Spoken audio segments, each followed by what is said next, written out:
के राम कहा कहे नाई कहे तब इतने कह जाओ हम राम नाई कहे काहे नाई बुढ़िया करे बाबा आपो परेशान मोर पतोहियो परेशान। हाँ दोनों वो राम काहे नाई कहते कहे बच्चा हम ना जानी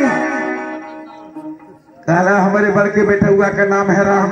हाँ और सोचती कि राम का नाम ले तो भसुर ना लिया जाइए। हाँ तो बाबा जी ने दर्शाया कि भसुर लगे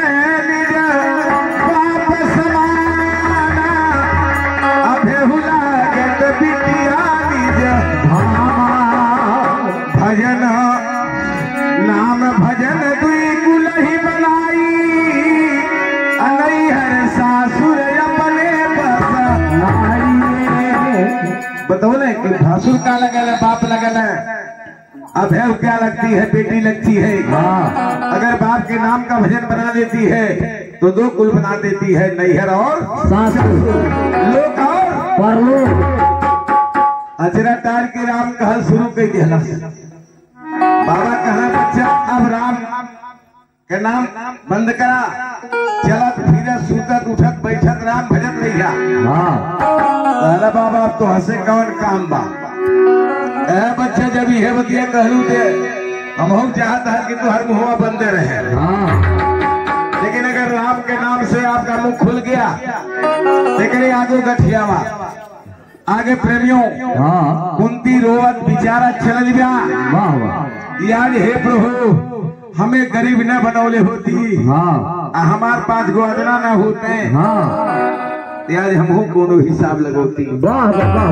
लेकिन जो हमार पैरू भोजन भर के नहीं बा तो हम सोना रौरे कैसे दे पाई। भगवान आगे भेल का आप लोग ध्यान दे ला ला ला ला ला ला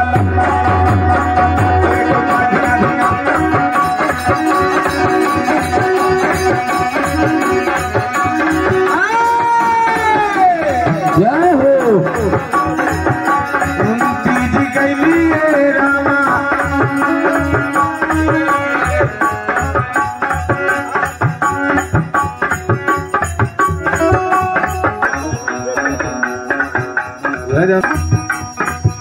अपने दुआर वाले रामा बाहु चली बाकू अपने दुआर वाले रामा बाहु चली बाकू बाहु चली बाकू दिए हीरा बाहु चली बाकू हाय बाहु चली बाकू दिए हीरा बाहु चली बाकू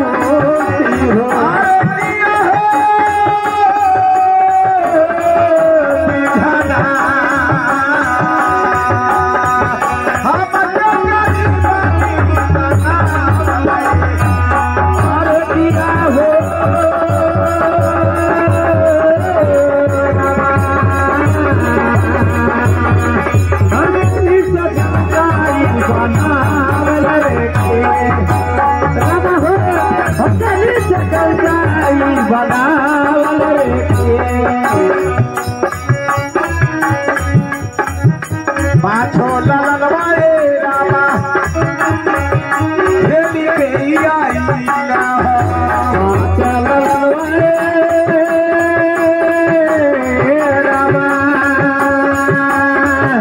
चली आई पाछो सुगनवाए रामा खेली के भवाना पाछो सुगनवाए रामा भवान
भाई खेल के पहुंचल बाना वाह वाह अर्जुन भाई कुंती से बहुत का बना ला ला ला ला ला ला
भाई के भोजन दे दमाई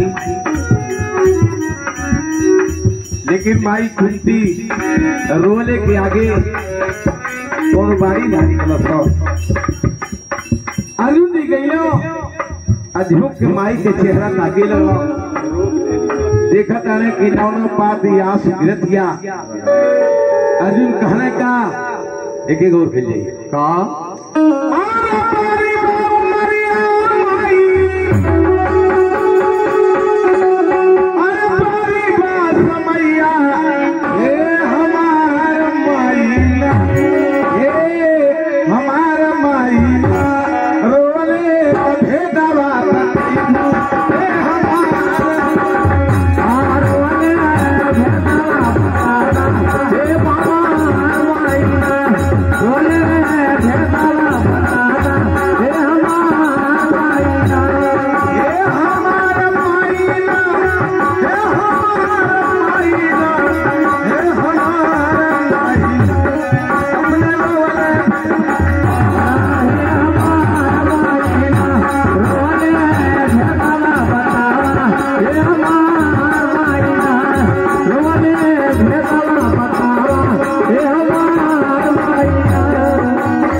माई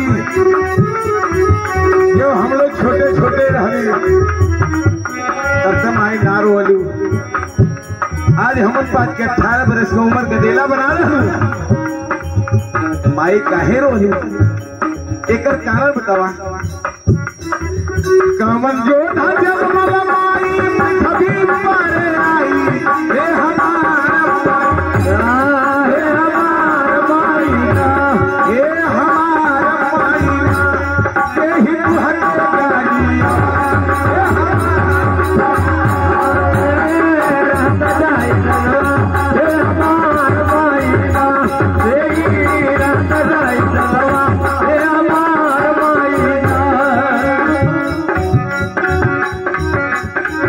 कामन जो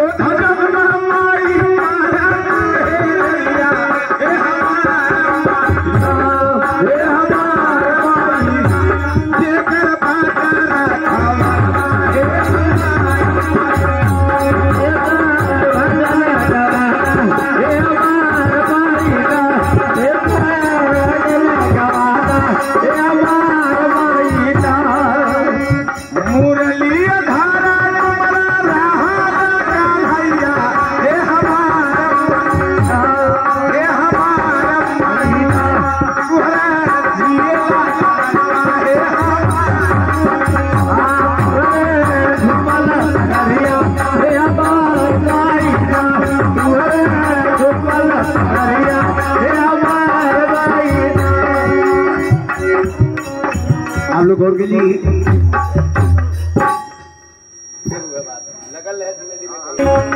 शायद सुन तो हुई है जब माई झील के बारे में बोलत है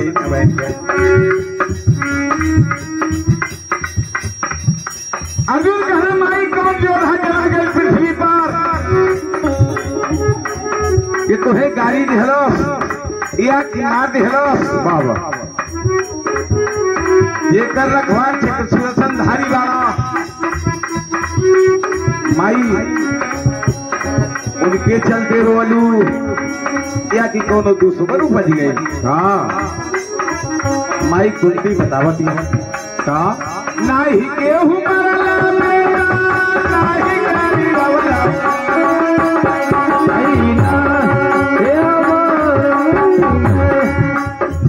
नाही केहू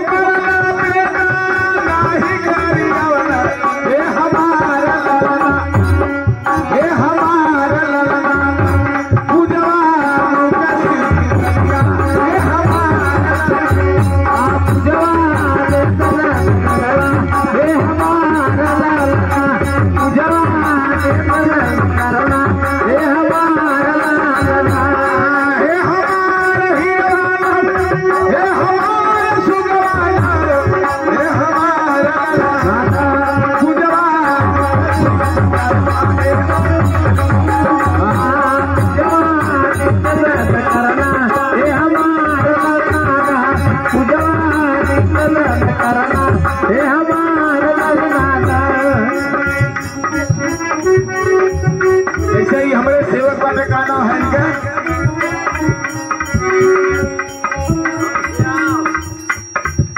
जब परुया के बोलोले रहे तो 2 लीटर दूध दे ले आया सो जब 5 जन के साथ बोलोला तो फिर पूछबन कइले बाबा चाह चाह कि नहीं दूध वाली बतिया छोड़ दे। लेकिन आप लोग लेवा ना केहू करियो लेवा लेकिन आज हमार पूजा शिव मंदिर में रोक दिहल गई बा। वाह वाह वाह कहना माई बतावा के रोकला उसके इतिहास में इतना बड़ा पक्का हो गई कुंती बताओ दिला।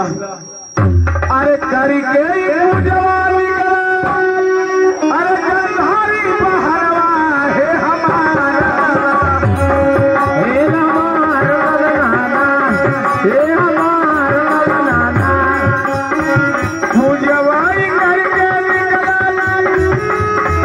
गंधारी बहरवा हे हमारे दीवाना कहली मगिया छोटा हे हमारा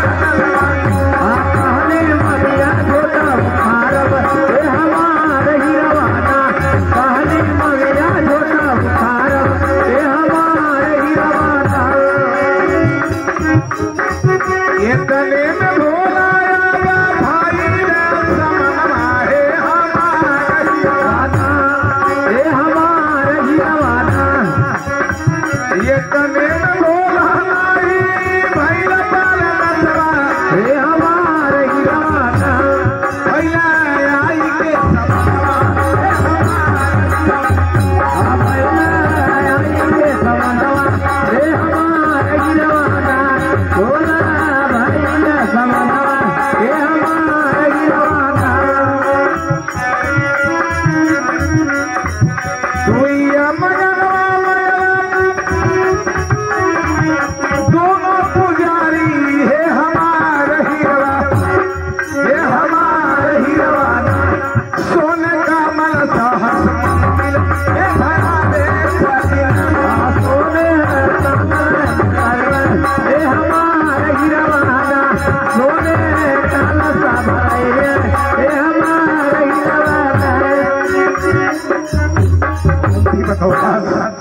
फिर वह कहला लगल है आप लोग ध्यान दीजिएगा। आज से मंदिर में हमारी पूजा बंद कर दी गई।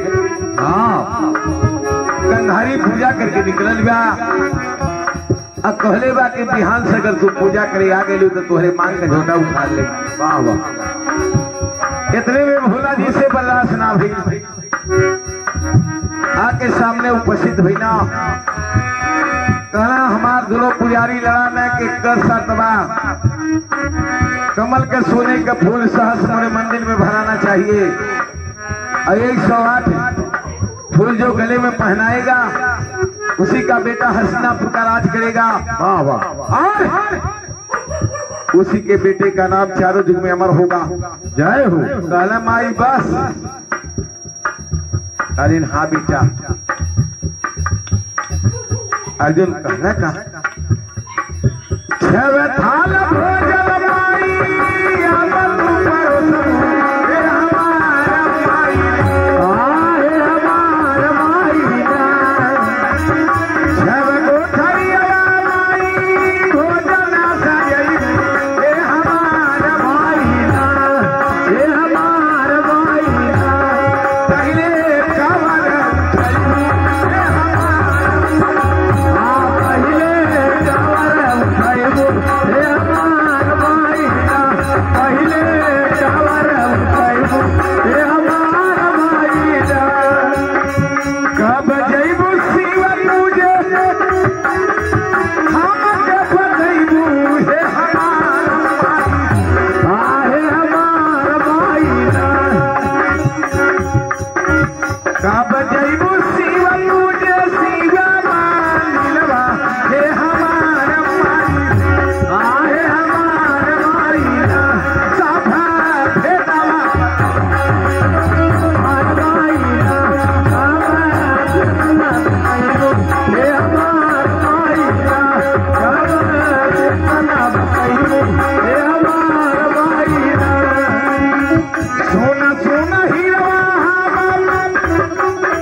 पूछला कि माई तब पूजा करे कब जैबू कहलिन बेटा बड़े भोर में मंगले वाला कहला माई 6 थाल सजावा पहले भोजन भूखा ओकरे बाद हमन पाछे करावा अब माई अब चल के तू शयन करा तू बड़े भोरे अपन स्नान करके पूजा करे जइहा माई। लेकिन कुंती के विश्वास ना पड़ा था काहे कि जे के पाव भर भोजन ना मिल पावता ओकर लाल सहस फूल भरी कैसे हाँ 108 में जाए कैसे। लेकिन हकीकत है कि बिटिया है महतारी के और बेटवा हमें बाप के पुत्र बाढ़ है पिता के घर में खेती बाढ़ है अपने कार में। अगर बाप धर्मी निकल गया तो बेटा धर्मी निकलेगा। अने हमारे दू जनी के लेकिन वो ऐसा निकल जाई। मतलब हमारे पिताजी बचपन की पुजारी थे, पूरा क्षेत्र जानता है। क्योंकि तो तीन दूबाग नाय के उछले हुई और देकर बेटवा दू ठौरा हाउ कुलचा भदन सारे हाँ हो। तो बताओ जाए इसने बेटा को मर जाना चाहिए। ये भगवानी जेकर भाई ज्यादा पुजारी और बेटवा अगर शराब पिया मांस का तो सारू बताओ जा भागा है कि बेटा है। हरिया ने महाराज अरे भावक नगर या बोल दे हल